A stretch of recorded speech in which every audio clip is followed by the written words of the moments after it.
Alors, il faut me biper le fameux Lanclévy, le chef milicien d'Adakpame. Il faut, je lui avais dit la dernière fois que aujourd'hui je vais lui remettre une nouvelle couche. Il faut l'inviter, mais il faut passer sa vidéo. La vidéo, il raconte sa vie là. Il faut passer sa vidéo là, le fameux Lanclévy là. Écoutez ce qu'il raconte. Vous avez vu? En tout cas, c'est faux.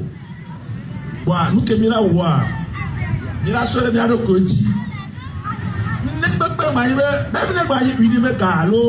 sommes c'est notre argent. Nous sommes gagné. Nous sommes gagné. Regardez, moi, je vais prendre c'est l'argent du Togo. Mais le peuple a brevet, même le beau pouvoir est mieux de trahir. Ce n'est pas leur argent. Mais moi, rejouez sa vidéo encore, s'il vous plaît. La vidéo de Lanclévy, une deuxième fois. En tout cas, c'est faux. Nous qui sommes là, nous sommes là, nous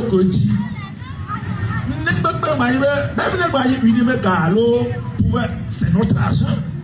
Nous sommes gagné. Regardez, moi, je vais prendre c'est l'argent du Togo. Mais le peuple a brevet, même le beau pouvoir est mieux de trahir. Ce n'est pas leur argent. Mais moi,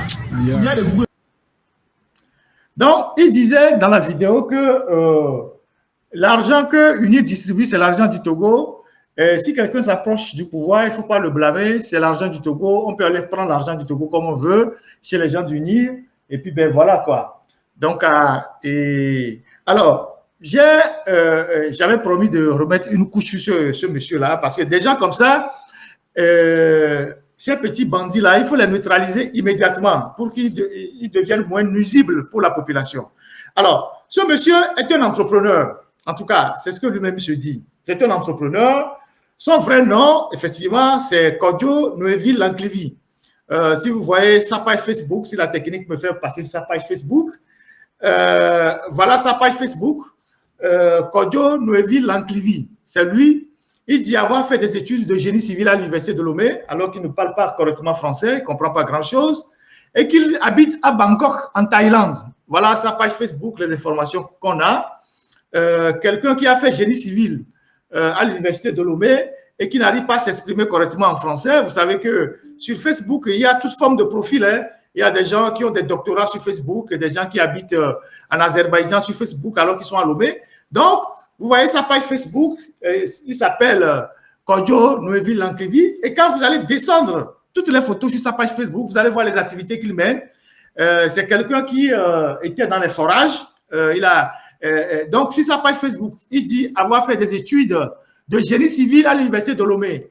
Donc, l'université de Lomé, Yako, tout le monde sur Facebook a fait l'université de Lomé. Mais quand vous leur demandez les promotions, ils ne sont pas capables de vous donner le nom d'une promotion ou le nom d'un enseignant ou d'un professeur qui les a reçus à l'université de Lomé. Bon, lui aussi, il a fait l'université, c'est tant mieux.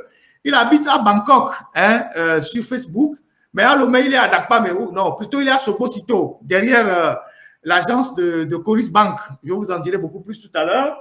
Et donc, vous allez sur Facebook, vous défilez son profil, vous allez voir tout ce qu'il faisait. Et donc, c'est un entrepreneur. Il était dans les forages. Si vous pouvez montrer son truc de forage là, la technique. Il était dans les forages. Il se débrouillait dans les forages, one-two, comme voilà, le voilà avec les machines de forage. Il recevait quelques petits marchés. Il se débrouillait dans les forages. Il faisait, comme les gens disent, one-two. Il a fait l'INSI, je ne sais pas, quelqu'un dit qu'il a fait l'INSI, quoi. Oui, certainement. L'école des ingénieurs à l'université, c'est l'INSI, non? S'il vous plaît, tapotez le live, le live est signalé et puis le nombre n'augmente plus sur TikTok, s'il vous plaît. Le nombre n'augmente plus, il faut tapoter pour que le nombre augmente. Ça permet aussi d'éviter les signalements, s'il vous plaît, et puis partager aussi. Je n'ai pas l'habitude de dire tout ça, mais bon, c'est pour nous permettre d'aller tranquillement, quoi. Et donc, il faisait les forages, il se débrouillait en faisant les forages pour vivre. Et comme au Togo, les petits voyous ont toujours des repères auprès des autorités.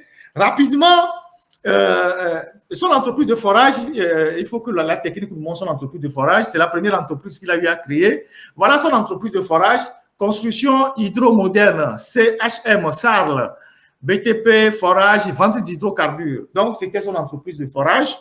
Et c'est avec ça qu'il recevait quelques petits marchés.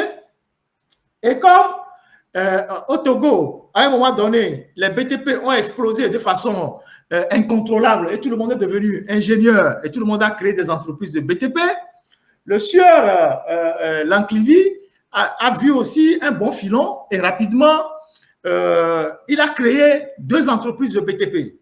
Deux entreprises de BTP que lui-même, dont lui-même ne porte pas la direction, mais qui fait porter la direction par probablement une de ses femmes. Et donc, la première entreprise de BTP, c'est celle-là que la technique est en train de nous montrer. IBC, International Building Corporation, c'est un sarlu. Et cette entreprise est dirigée par une certaine demoiselle ou dame qui s'appelle Amouzou Lionel Marglise. Donc, c'est elle qui est la directrice de l'entreprise.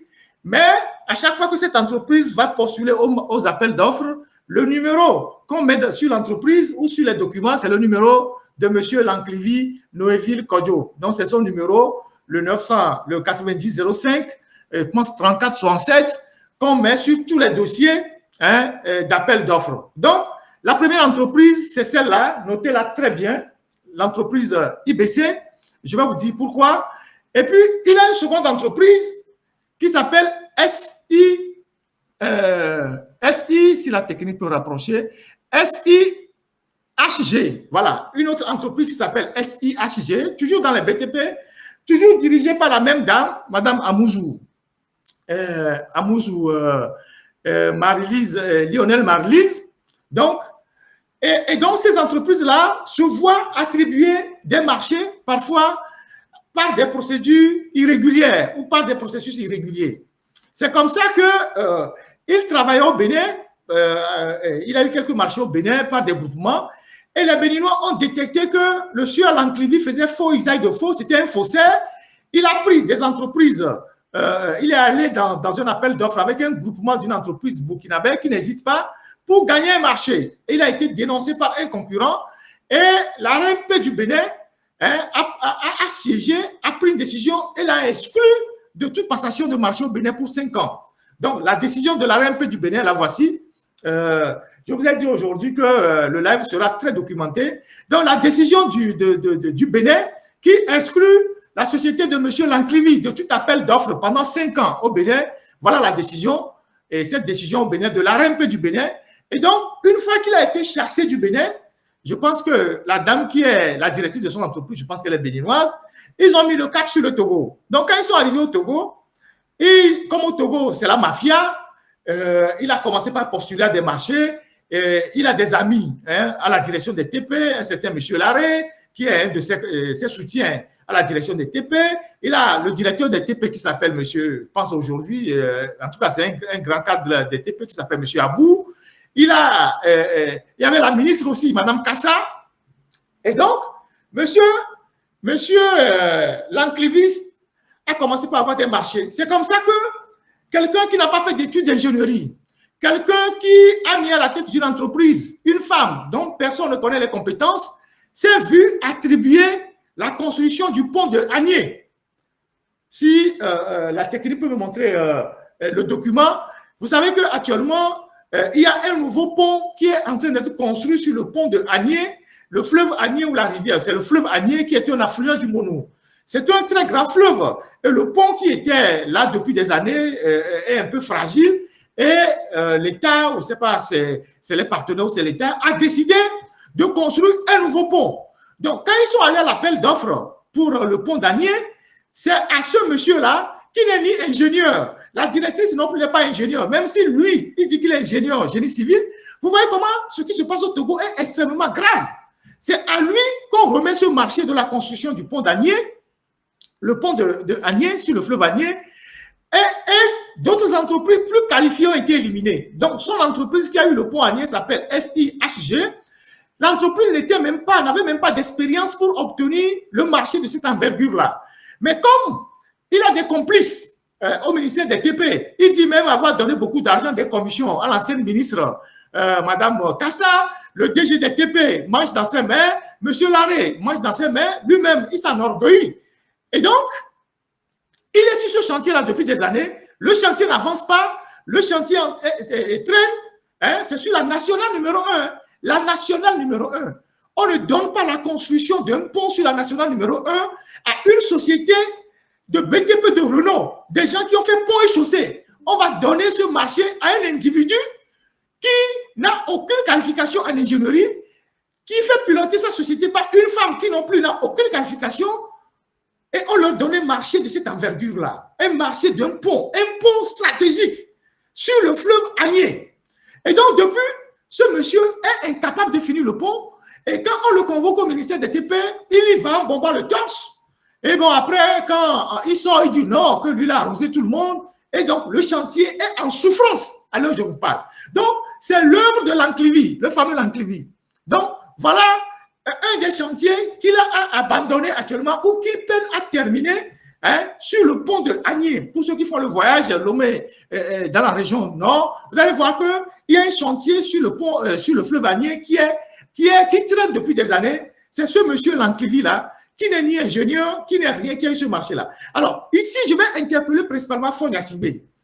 Monsieur Faure Gnassingbé, vous qui avez dirigé le Togo pendant 20 ans et qui continuez de le diriger, vous trouvez normal, vous qui avez promis aux Togolais une autoroute, vous allez prendre les bandits de quartier qui n'ont aucune qualification pour faire des ponts? Vous allez prendre des gens qui n'ont aucune qualification certifiée en pont et chaussée, qui n'ont aucune qualification pour construire un pont qui lie le Togo au pays du Sahel. C'est-à-dire un pont sur lequel vont passer des véhicules, un gros trafic. Un gros trafic. C'est-à-dire, la nationale numéro 1, c'est la route qui porte toute la charge économique du Togo vers les pays du Sahel. Et vous ne donnez pas la construction des ouvrages d'art à des gens hautement qualifiés, issus de grandes écoles reconnues. On donne ça à des bandits qui ont pour nom Lanclivy, pour construire un pont. Lui, il n'est pas qualifié. La dame qui l'a mis à la tête de la société n'est pas qualifiée non plus. Donc, il va dans les petits coins, il ramasse des gens qui ont bac plus 2, ils disent qu'ils sont ingénieurs, pour construire un pont. Au bout de quelques semaines, il traite mal ses employés, certains démissionnent et puis ils partent. Demain, vous serez surpris que les ponts vont s'effondrer. Vous serez surpris que les ponts vont s'effondrer. Parce que vous avez remis un ouvrage comme ça sur un axe stratégique à un bandit de quartier de Adakpame qui s'appelle Lanclivy. Est-ce que vous-même, chef d'État, vous trouvez que c'est normal? Vous trouvez que c'est normal qu'on donne la construction, la réalisation d'un pont sur un axe lourd à quelqu'un qui n'a aucune qualification? Vous trouvez que c'est normal? Si c'est normal, continuez pas à diriger le pays. Ça, c'est une parenthèse. Donc, Lanclivy n'a jamais terminé ce boulot-là, ce chantier-là. C'est toujours en souffrance. Comme si cela ne suffisait pas, comme il a des complices partout. Avant-hier, je parlais du quartier Adakpame et tout ça, le quartier Gbenyedi. Vous savez que depuis 3 ans, les chantiers qui sont abandonnés à Adakpame, Gbenyedi, tout ça là. Bon, ça c'est le quartier de... Ça c'est Adakpame. Passez-moi cette vidéo d'abord. Ça c'est le quartier même de Lanclivy, ça. C'est Adakpame. Vous voyez les rues? Vous voyez les rues d'Adakpame? Celui qui dit aux jeunes de ne pas sortir pour manifester là. Vous voyez les rues d'Adakpame? La technique qui est en train de me passer ces images-là. Avant-hier, Gbenyedi, la clôture du lycée de Gbenyedi, bien du collège de Gbenyedi s'est effondrée. C'était hier. Toute la clôture du lycée de Gbenyedi s'est effondrée. En 2 temps. C'est ça la vidéo de l'effondrement de la clôture du lycée de Gbenyedi. C'est toujours dans le quartier de Baie. C'est ça. Plus les saletés qui sont partout dans le quartier d'Adakpame, avec les flaques d'eau partout. Si vous pouvez me montrer ça. Ça, c'est le lycée de Gbenyedi. Voilà Adakpame. Là, il n'a plus là. Voilà Adakpame. Voilà le cadre de vie à Adakpame. Là où Lanclivy s'assoit et menace les Togolais. Ça, c'est Adakpame, ça. Ah, c'est le quartier Adakpame. Là où Lanclivy s'assoit et menace les Togolais. C'est le quartier Adakpame. Lui et je sais pas, les vieux qui l'accompagnent. Et donc, nous sommes dans le quartier d'Adakpame avec les photos que vous voyez là. Ça, c'est un cadre de vie agréable où les gens vivent normalement. Ça, c'est Adakpamé-ça. Il y a plein d'autres endroits. Il y a plein d'autres endroits. Et donc, voilà l'état du quartier d'Adakpamé. Maintenant, la technique n'a qu'à me montrer la deuxième société de l'Anclivie qui s'appelle IBC. L'Anclivie a une deuxième société qui s'appelle IBC, qui n'est pas aussi en son nom. Les faussaires fonctionnent comme ça, qui n'est pas aussi en son nom, mais au nom de toujours la demoiselle qu'on appelle Madame Amouzou Lionel Marlise. Donc voilà la deuxième société, IBC, qui est une société aussi de BTP, de travaux publics. Et donc, avec cette société dont je suis allé chercher les données dans des trucs, cette deuxième société, vous voyez, le nom de la directrice, c'est Madame Amouzou Lionel Marlise. Donc, mais c'est l'Anclivie qui est le vrai patron et c'est son numéro qui est affiché sur les appels d'offres. Et donc, cette deuxième société, je découvre, comme par hasard, que tous les chantiers abandonnés dans le quartier de Bénédi et de Akore-Sewa, qu'on a toujours dénoncé, c'est la société de l'Anclivie qui a eu ces marchés-là, IBC. Montrez-moi la fiche où on lui a donné ce marché-là parmi toutes les autres sociétés qui ont concouru. Vous savez que le ministre Tchole Nyanou avait, à l'époque, ministre de l'urbanisme, a fait une conférence de presse dans le quartier de Baie pour, soi-disant, lancer de grands travaux de bitumage des rues du quartier de Baie. Et parmi les sociétés qui ont été sélectionnées et qui ont été adjudicatrices de ce marché-là, il y a une société de l'Anclivie. J'ai dans les bases de données un document où la société IBC s'affiche, que j'ai encadré, si la technique peut montrer ce document-là. Et donc, l'Anclivie, la société de l'Anclivie a eu ce marché-là. Tapotez le live, s'il vous plaît, sur TikTok, pendant que la technique me montre le document. Je vais leur montrer le document pour qu'ils puissent le retrouver. Excusez-moi, je fais les deux à la fois. Hein. Il faut que je montre le document. Je leur avais envoyé le document. Les techniciens, tapotez le live, s'il vous plaît, le temps que je montre aux techniciens le document. Il y a du lourd qui arrive. Hein. Donc, l'Anclivie, là, c'est les choses, c'est le dessert. Regardez dans le forum. J'ai tagué le document, s'il vous plaît. L'Anclivie, c'est l'entrée. Il y a du lourd qui arrive plutôt. C'est l'entrée. Voilà je vais vous montrer le document.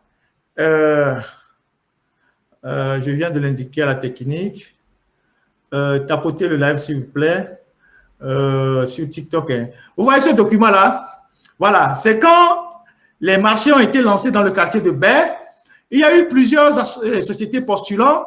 Donc, vous avez Sorubat, SAL, MNS Group, construction des ouvrages. Donc, vous avez IBC que j'ai encadré. Donc, IBC, c'est la société de l'Anclivie qui est pilotée par mademoiselle Amouzou, Lionel, et je ne sais quoi là. Et donc, c'est ce marché qui a eu les routes abandonnées du quartier de Bénédi. Si vous pouvez montrer les chantiers abandonnés du quartier de Bénédi.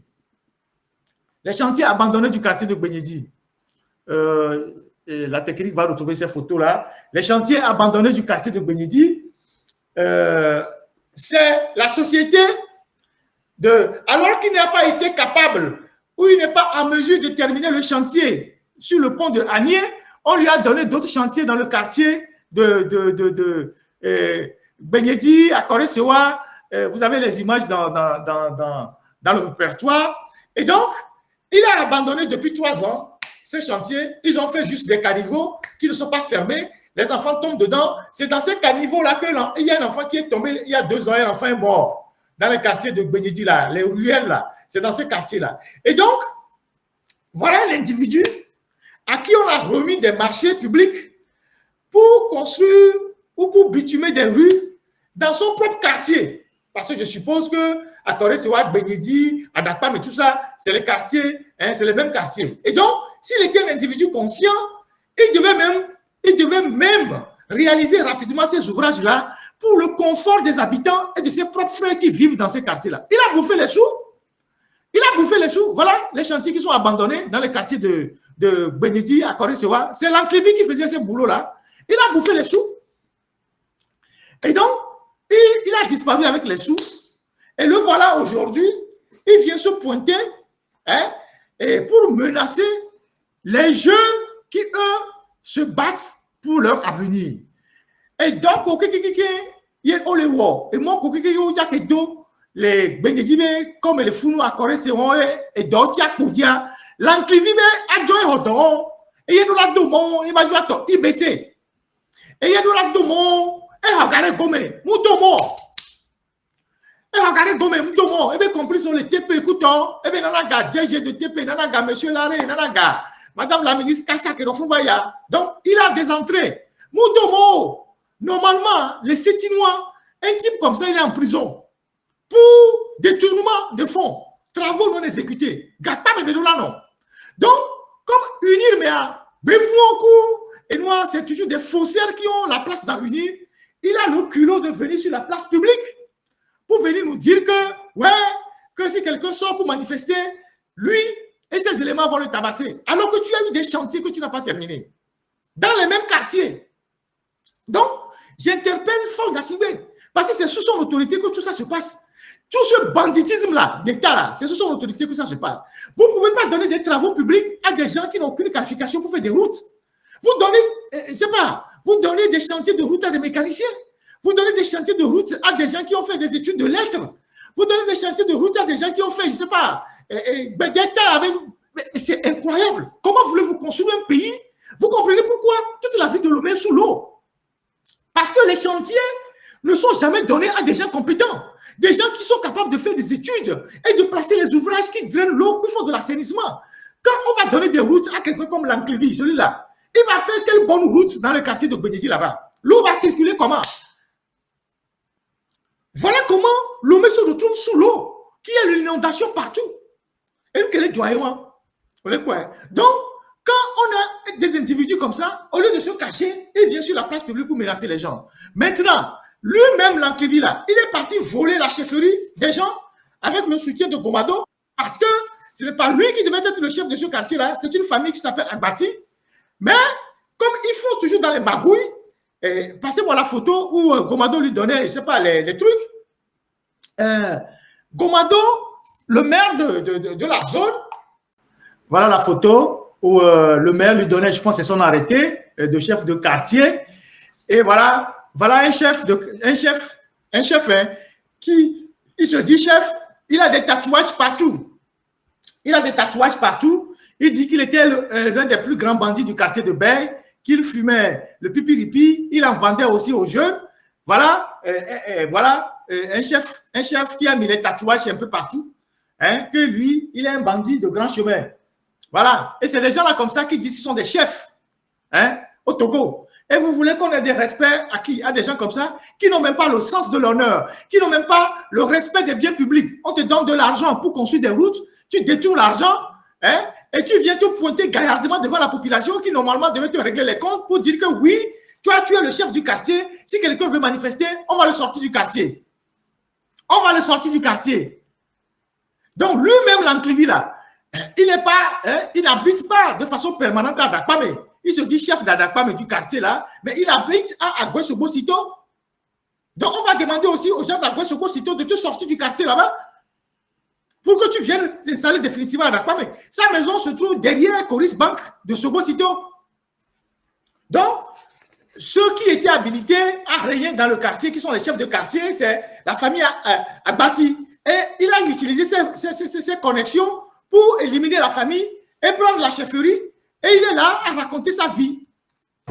Donc, voilà les types de chefs que nous avons. Et voilà. Donc, effectivement, c'est un chef Koulouna. C'est ça, comme quelqu'un le dit. Donc, voilà. Voilà, c'est sa maison qui est derrière Coris Bank là-bas. Là où on a mis la flèche là. C'est sa maison qui est là-bas. Donc, on va demander aux gens de Sogo-Sito de le chasser aussi du quartier. Puisque lui veut chasser les gens à Dakpame. On va le chasser aussi. On va demander aux gens de Sogo-Sito de le chasser aussi de là-bas. Parce que ce n'est pas aussi chez lui là-bas. Si on fait comme ça, on va voir qu'il va rester au Togo. Voilà. Donc, voilà ce que j'ai à dire sur ce fameux Lanklivi là qui est sorti raconter des bêtises et qui met même en mal même la République. Qui a tenu même des propos très graves qui devaient même le conduire en prison, parce que ce sont des propos qui vont mettre à mal la cohésion nationale. Mais comme il est au service du régime, comme il est au service de UNIR, on le laisse faire, on le regarde. Mais on verra entre lui et le peuple dimanche, et le peuple les 26, 27, 28, qui a l'autorité dans le pays. Donc, voilà son numéro, hein, ses numéros, les numéros qu'il a souvent sur ses dossiers. Voilà ses numéros. Donc, voilà ce que j'ai préparé sur ce monsieur Lanclivi là, que j'ai voulu partager avec vous.